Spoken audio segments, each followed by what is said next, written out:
Google's second quarter numbers cleared expectations with plenty of room to spare. The search giant reported $12.21 billion in revenue for the second quarter and $3.2 billion in operating income.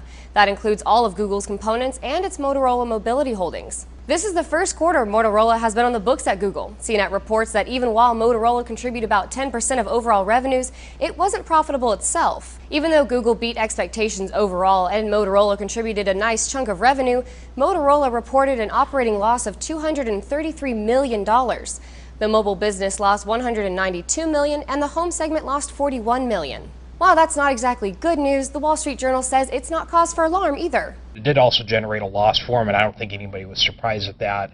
Motorola was a loss-making company when they bought them, and they bought them primarily for the patents. Indeed, Google is new to hardware, and even its software isn't its primary moneymaker. SiliconANGLE says Google built its fortune on its position as a search giant. And a search giant is what Google remains. Google can brag all it wants about customers for the Google Apps Productivity Suite or that Android and the Google Play is seeing a huge uptick.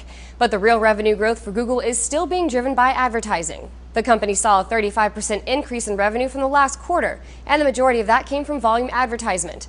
Business Insider says whether that's a sustainable business model is another matter. Google sells a ton of ads for not a lot of money, and that can be risky. Those two factors appear to have accelerated a pre-existing trend that although Google is selling more and more ads, those ads are getting cheaper and cheaper.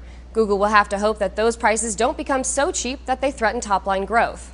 Especially with mobile advertisements. Those are exploding and they cost mere fractions of what traditional online ads do. But CNN says it's new territory. When Wall Street analysts noted on a conference call that the falling cost per click rates are a recurring challenge, Google Chief Financial Officer Patrick Pichette chalked it up to advertisers trying to figure out the value of mobile advertisements. Meanwhile, shareholders are still waiting on the stock split that Google announced back in April.